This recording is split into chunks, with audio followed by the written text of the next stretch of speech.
2024 was a pretty rough year when it comes to comic book movies.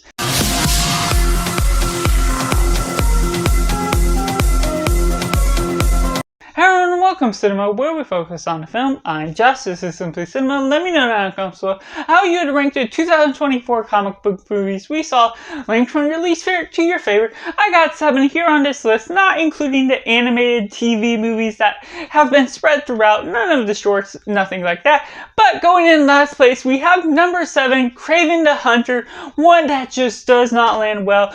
Outside of the comedic effect that being so bad, it ends up being a comedy going about all these wrong decisions, character motivations that don't make sense, a prologue that sets this character up, he gets his power, and unfortunately we miss 18 years of his life right after he gets those powers, seeing none of the journey, none of the way he grows as a person, as a hero of sorts, none of the hero motivation things that are going against his father, but there's things here and there that we just circumstantially get this story about this villain. We get a realistic view of the Rhino based on a comic book variant.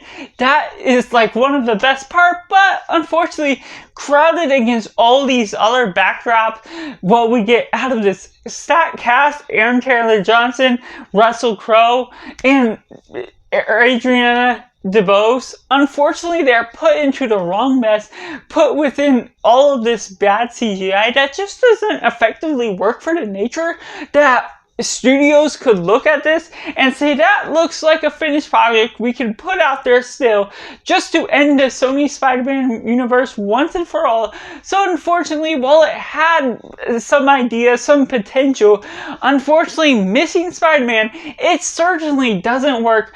Going up against these villains, making them into anti-heroes of sorts, and not being able to replicate any sort of formula that they sort of have done in order to make Venom sort of a good villain, making it in his own movies. And at number 6, we got Venom himself in The Last Dance.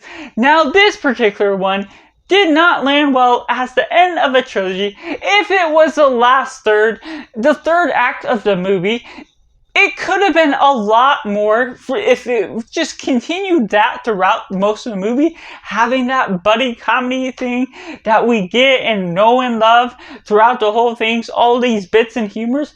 But unfortunately, it's mostly a road trip thing that came out of left field, didn't really set it up to be this way, and all the comedy, the bickering, just doesn't work for the flavors that are setting up this movie as a whole. Certain ways they maneuver against what the journey initially sort of tries to be, going on an escape to New York, but ultimately gets you confined to this lab, where that's sort of where we get some of the good action, but ultimately fails to really set things up in its own little way. There's other side characters that just don't do too much for the plot, except provide instances where they're needed when the moment is needed. And so that's where really things just go out of left field. It has its moments that can work, especially in the end battle, but certain things just do not add up as a whole, making this to be the worst Venom movie. Number 5, we got Madam Web. Now, when I first watched this in the theaters, I'm like, that's fine, there's nothing too wrong about it. But upon rewatch, because I felt there was something fishy about what was all going on, just the girls having a good time, being able to acquaint themselves with one another, that still livened up some of the experience upon rewatch. But unfortunately, being able to experience it again, all of the flaws just came flooding out once you were able to see what all was going on.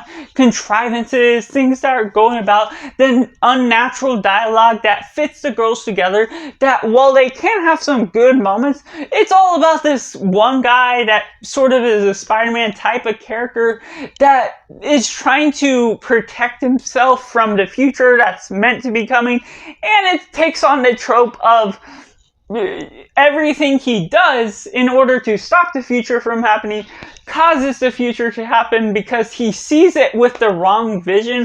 And so just all that feels trippy. It doesn't make sense to the logic, things that go about along the way. Yes, it does have the girl power that there has moments that are acquaintance and things that make sense, but they get together way too quickly in an unnatural manner. So that's just what builds up the things in an anticipation for something big, something grand.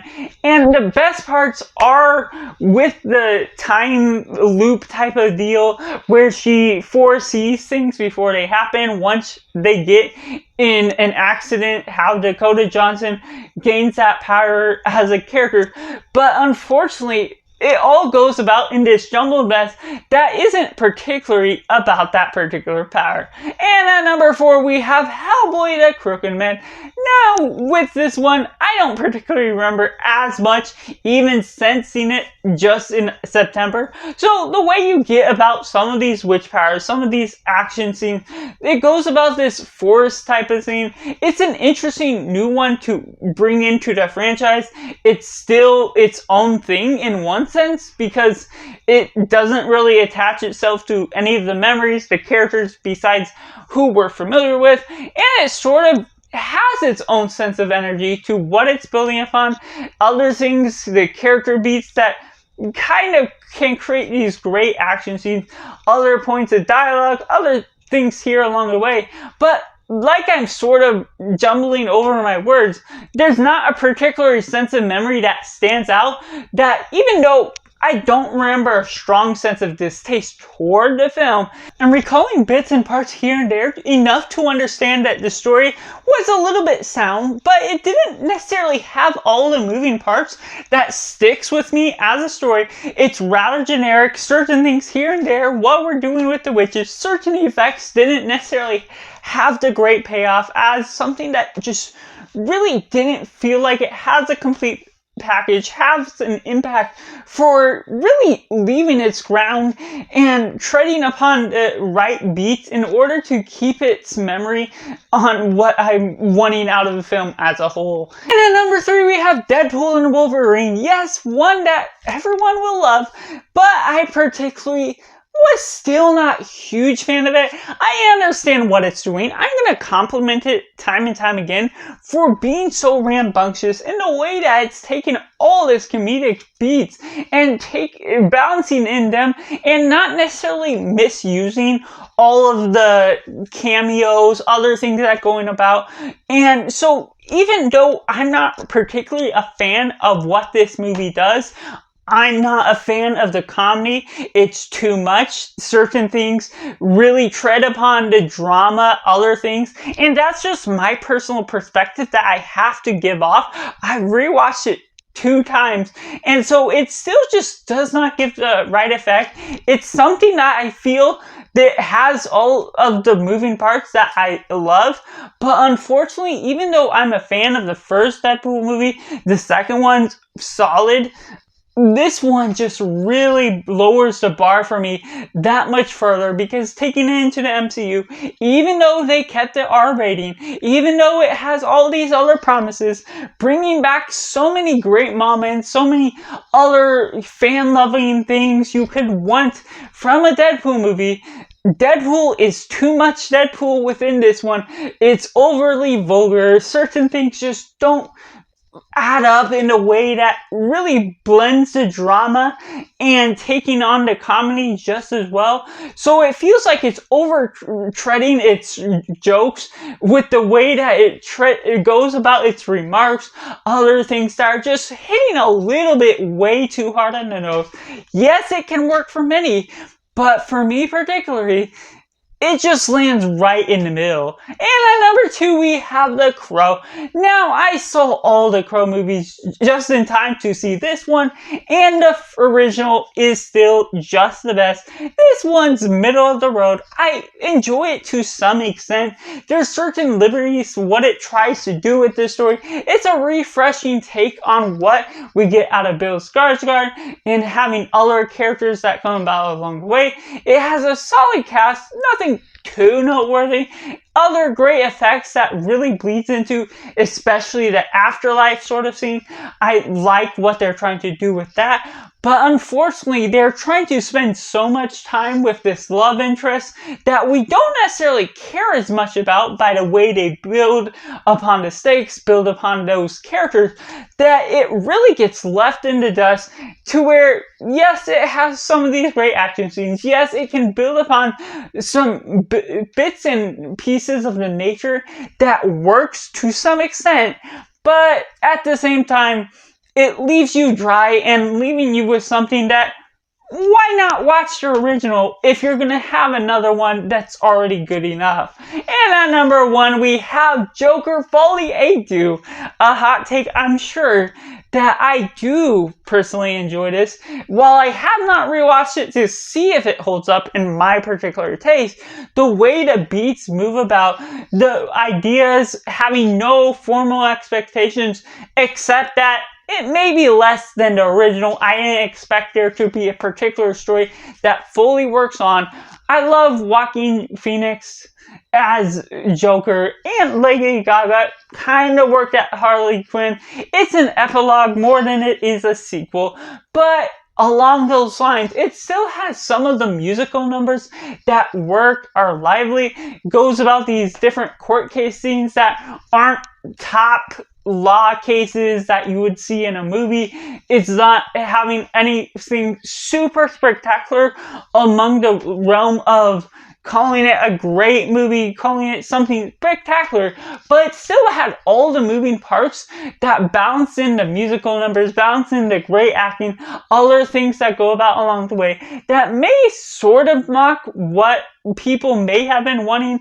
I don't know if Todd Phoenix originally had something that would have made this film a lot better. I don't know if there's multiple versions of this film that could have been made into a sequel and we only got this. But at the same time, all the beats that do go into this film, the dialogue, the elements that go into this imprisonment, the law case, everything that's all working in with Harley Quinn, yes, things get put into place in a way that almost feels too elemental, but at the same time, those elemental moments feel demonstrated as much as a musical that I would have liked it to. So that's just my ranking of all 7 comic book movies from 2024 that I saw ranked from my least favorite to my favorite. Let me know how you would rank the comic book movies, all that you saw, and if you saw any of the animated ones and want to include those, why not go ahead and let me know how those are and if I should watch those just as well. So make sure to like this video if you enjoy it, subscribe if you haven't already to join in the Film Culture community where we talk about a lot of cinema as a whole. So that's just all, and make sure to do yourself a favor and go watch a movie.